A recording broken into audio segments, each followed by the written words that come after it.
Welcome to my YouTube channel Techgene. इस video में हम डिस्कस करेंगे कि सॉलिडिटी में डेटा टाइप्स और वेरिएबल का क्या कॉन्सेप्ट होता है। ठीक है, तो इस वीडियो में हम बात करने वाले हैं वेरिएबल्स एंड डेटा टाइप्स के बारे में। अगर आपने अभी तक इस प्लेलिस्ट को एक्सेस नहीं किया तो भाई जल्दी से इस प्लेलिस्ट को एक्सेस कर लो, ज़्यादा से ज़्यादा शेयर करो क्योंकि यहाँ पर आपको ब्लॉकचेन एक्सपर्ट बनाया जा रहा है। ठीक है, तो इस प्लेलिस्ट को ज़रूर एक्सेस करो और ज़्यादा से ज़्यादा शेयर करो। सबसे पहले हम आ जाएंगे अपने रिमिक्स आईडी में। लास्ट वीडियो में हमने देखा था कि रिमिक्स आईडी क्या होता है, किस तरह से हम अपना फर्स्ट कॉन्ट्रैक्ट बना सकते हैं, किस तरह से फर्स्ट कॉन्ट्रैक्ट को हम डिप्लॉय कर सकते हैं। ये चीज हमने लास्ट वीडियो में कवर कर ली थी। ठीक है, अब इस वीडियो में हमने क्या करना है, वेरिएबल एंड डेटा टाइप के कॉन्सेप्ट को डिस्कस करना है। ठीक है, तो उसके लिए मैं यहां पर आकर क्या करूंगा, एक न्यू कॉन्ट्रैक्ट बना लूंगा और इस कॉन्ट्रैक्ट का नाम मैं यहां पे आके रख लेता हूं वेरिएबल रख लेता हूं। ठीक है, वेरिएबल्स डॉट और SOL आपने लाजमी लिखना है। ये फाइल की एक्सटेंशन है जो कि बताती है कि इस फाइल के अंदर आप सॉलिडिटी का कोड लिखने वाले हो। ठीक है, मैंने इस फाइल को यहाँ पे लिख लिया। अब मुझे पता है कि शुरू में वार्निंग आती है ये सारी चीजों की, तो मैं इसी कोड को यहाँ पे कॉपी कर लूंगा, यहाँ पे लाके इस कोड को पेस्ट कर दूंगा। ठीक है, और यहाँ पे कॉन्ट्रैक्ट में बना लूंगा लेट सपोज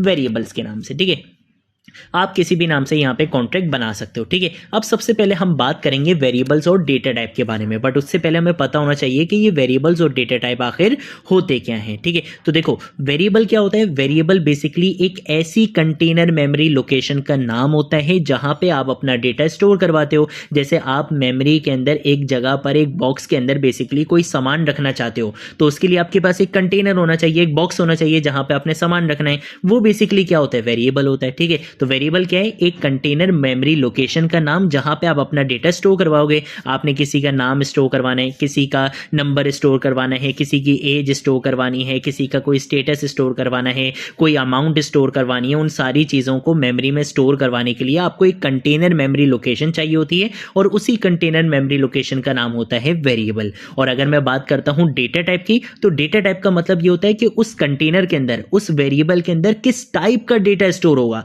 आपने कोई नंबर स्टोर करवाना है, आपने कोई पॉजिटिव नंबर स्टोर करवाना है, कोई नेगेटिव नंबर स्टोर करवाना है, कोई स्ट्रिंग, कोई मैसेज स्टोर करवाना है, कोई बुलियन वैल्यू स्टोर करवानी है, तो वो सारी डेटा टाइप्स होती हैं कि किस टाइप का डेटा स्टोर होगा। और जहां पर स्टोर करवाते हैं उसे बेसिकली हम वेरिएबल कहते हैं। ठीक है, तो सबसे पहले हम बात करेंगे स्ट्रिंग डेटा टाइप के बारे में। अगर मैं यहां पर आकर लिखता हूं स्ट्रिंग, इसका मतलब है कि मेरे वेरिएबल के अंदर स्ट्रिंग टाइप का यानी कि मल्टीपल कैरेक्टर्स की टाइप का डेटा स्टोर होगा। मैं बोलूंगा कि भाई ये क्या रहना चाहिए, ब्लॉकचेन में पब्लिक रहना चाहिए। इसके बारे में हम आगे चल के डिटेल में बात करेंगे कि पब्लिक क्या होता है। और मैं यहां पर अगर अपने वेरिएबल का नाम दे दूंगा, जैसे मैंने वेरिएबल का नाम दे दिया नेम। अब इसके अंदर जब भी हम स्ट्रिंग डिफाइन करते हैं तो हमें डबल कोटेशंस का यूज करना होता है। ठीक है, तो मैंने यहां पे डबल कोटेशंस का इस तरह से यूज कर लिया। यहां पर आकर मैं क्या करूंगा, यहां पे आके लेट्स सपोज मैंने अपना नाम लिख दिया, मैंने लिख दिया फरजीन। ठीक है, तो ये बेसिकली हो गया आपका वेरिएबल का नाम। ये वेरिएबल का नाम था, ये आपका डेटा है। किस टाइप का डेटा है, स्ट्रिंग टाइप का डेटा है। जब भी इस वेरिएबल की डेटा टाइप क्या रखी थी, स्ट्रिंग रखी थी। पॉजिटिव नंबर स्टोर करवाने तो उसकी डेटा टाइप हमारे पास होती है यूइंट। यूइंट का मतलब होता है अनसाइन इंटीजर,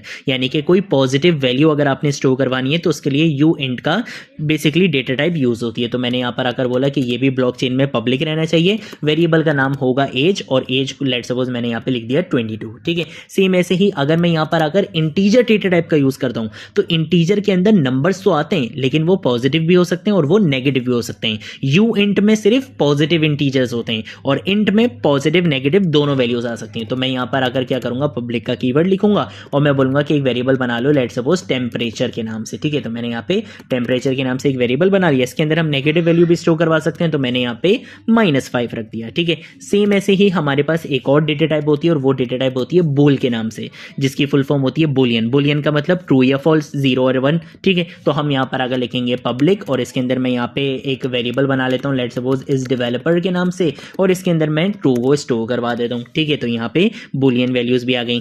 एक और डेटा टाइप होती है जो आपको कोई और प्रोग्रामिंग लैंग्वेज में नहीं मिलेगी लेकिन सॉलिडिटी में ऑब्वियसली होती है और वो होती है एड्रेस की डेटा टाइप। ठीक है, कि आप किसी का एड्रेस बेसिकली किसी के वॉलेट का एड्रेस यहाँ पे स्टोर करवा सकते हो। ठीक है, तो हम यहाँ पे आके लिखेंगे पब्लिक और मैंने यहाँ पे आके लेट सपोज वॉलेट एड्रेस के नाम से यहाँ पे एक वेरिएबल बना लिया। ठीक है, और इसके अंदर मैं यहाँ पर आकर एक एड्रेस को यहाँ पे क्या कर लूंगा, स्टोर करवा लूंगा। ठीक है, ये इस तरीके का वॉलेट एड्रेस होता है, वो हमने यहाँ पर आकर लिख लिया। ठीक है, तो ये बेसिकली क्या होता है, हमारे पास कॉन्सेप्ट होता है वेरिएबल्स एंड डेटा टाइप्स का कॉन्सेप्ट, कि ये बेसिकली मेरे वेरिएबल का नाम है, इसके अंदर मैंने यहाँ पे ये डेटा स्टोर करवाना है और वो जो डेटा स्टोर हो रहा है वो किस टाइप का है वो बेसिकली बताता है यहाँ पे डेटा टाइप, कि आपके वेरिएबल के अंदर किस टाइप का डेटा स्टोर होगा, वो चीज हम डिफाइन करते हैं डेटा टाइप का यूज करते हुए। अब एक कॉन्सेप्ट और होता है, वो होता है नेमिंग कन्वेंशन का।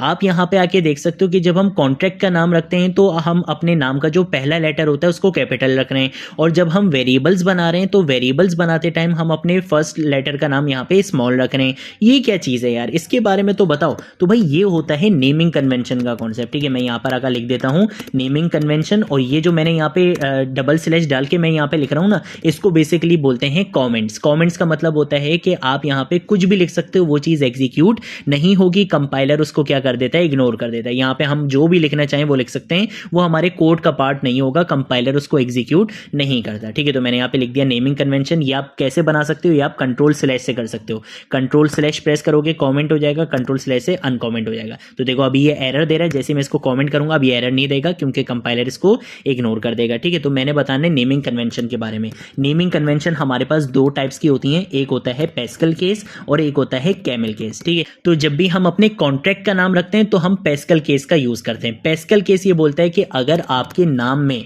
दो वर्ड्स आ रहे हैं तो दोनों वर्ड्स का जो फर्स्ट लेटर होगा वो कैपिटल रहेगा। जैसे अगर मैं माई नेम लिखना चाहता हूं तो मैं कुछ इस तरह से लिखूंगा। अब माई नेम क्या है, दो अलग अलग वर्ड्स हैं, माई का एम भी कैपिटल है और नेम का एन भी कैपिटल है। ये होता है पैस्कल केस कन्वेंशन, और ये कब हम यूज करते हैं, जब हम क्या बना रहे होते हैं, कॉन्ट्रैक्ट का नाम लिख रहे होते हैं। और कैमल केस कब यूज होता है, कैमल केस तब यूज होता है जब आपने वेरिएबल का नाम रखना होता है या मेथड का नाम रखना होता है, वहां पे कैमल केस का यूज होता है। और कैमल केस ये बोलता है कि अगर आपके दो वर्ड्स हैं तो दोनों वर्ड्स में से जो पहला वर्ड होगा उसका लेटर स्मॉल रहेगा, बाकी जितने भी वर्ड्स आते जाएंगे सबका पहला लेटर कैपिटल रहेगा। जैसे कि माई नेम अगर लिखना है तो मैंने यहाँ पे माई नेम लिख दिया इस तरह से, तो माई का एम स्मॉल रहेगा, एन का नेम का एन कैपिटल रहेगा। ठीक है, जैसे मैंने यहाँ पे एज डेवलपर में रखा था, वॉलेट एड्रेस में रखा था, ये कैमल केस कन्वेंशन होती है। तो ये बेस्ट प्रैक्टिसेस होती हैं, जरूरी नहीं है आपने इसको फॉलो करना है, बट आप एक अच्छा डेवलपर बनना चाहते हो तो आपने इन बेस्ट प्रैक्टिसेस को फॉलो करना पड़ता है। इसके साथ साथ वेरिएबल का नाम कभी भी किसी नंबर से या किसी स्पेशल कैरेक्टर से स्टार्ट नहीं हो सकता।